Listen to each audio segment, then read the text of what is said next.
Adunako Irizar e-mobility lantegia inauguratu zuten ostiralean. Europako lehenengo elektromugikortasun lantegi honek 18.000 metro karratuko azalera du, eta autobus elektrikoak ez ezik, hirien elektromugikortasun beharrak osatuko dituzte beste ibilgailu industrial batzuen bidez. Gaur egun 2 eguneko autobus bat egiten dute, eta horretarako 150 pertsona dituzte lanean. Iraierako erritmo eta langile igoera bat aurreikusten dute, eta honela eguneko autobus bat egingo dute. Produktu berri bat erakutsiko dugu merkatura, alde batetik Iriza Electric Bus dakogu, autobus formarekin, Iriza Electric Tram, tranbia estetika duena, danak elektrikoak eta azkenik Iriza Electric Truck edo kamioi elektrikoa. Bai kamioi horrek eta bai autobusak, gaur egun hirietan ez da bakarrik garrantzitsua izorpena, baizik eta kutsadura akustikoa, eta kamioi honek normalean errefusa jasotzeko kamioiak gabez egiten dutelan, eta orduan kasu honetan kamioi honek ez du zaraterik egingo. Gaur egun guk autobus elektrikoa ditugu bai Donostin, 2014 urtetik, eta pizka gerotxo Bilboko hiria bebai hasi zen autobus elektrikoekin. Aldi berean, ekainan Iriza Electric Tram edo autobus artikulatuekin lehengo demostrazioa egingo dugu kargazkarrekin ekainan hasita. Irizar taldeak e-mobilityren planta hemen kokatzea erabaki zuen.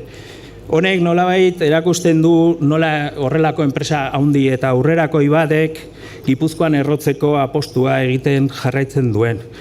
Eta nola herri txikiek ere horretarako aukera eduki dezakegun. Urte askotako lana izaten ari da hemen ikusten dezuen industrigune guztia garatzea. Baita Irizarrekin eskutik egin dugu lan guztia, udaletxetik ere bai, orain gaur hemen gauden planta hau eraikitzeko, eta gu bezalako udal txiki batentzat suposatzen duen guztiarekin. Irizar e-mobilityren jarduera etorkizunean kokatzen gaitu, mundu mailan aitzindaria den jarduera bat denez, eta garapen iraunkorrarekin erlazionatuta dagoenez. Guretzako oso garrantzitsua da horrelako konpainia bat edukitzea, teknologikoki aurreratua, eta aldi berean lan egiten duela bere bezeroekin, bere inguruan dituen enpresekin, zentro teknologikoekin, unibertsitatekin, formakuntzakin, edozein motatako formakuntzakin. Azken finean, horrelako proiektu batek guztion beharra daukalako. Konpainia hauek lortzen dute gu abanguardian egotea. Industrialki garrantzitsuak izan behar baldin badugu izango gera, horrelako enpresako baldin baditugu. Una handia da gure lurralde honetan, eta esango nuke gure herrian, Euskal Herri osoan, azkeneko urte luzeetan egondan berri industrialik inportanenetako baten gaudela gaurkoan.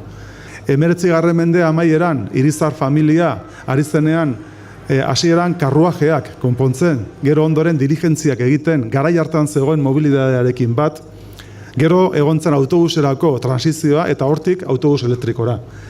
Gure ibilbidea, mobilidade ikuspeditik hori izan da, industriaren ibilbidea hori izan da, eta Irizarren ibilbidea ere hori izan da. Eta enpresaren egiturak eta bera ere transformazioan egon da, ez dugu ahaztu barrun honetan Irizar kooperatiba dugula. Gipuzkoaren nortasun industrialaren ezaugarri oso importante bat.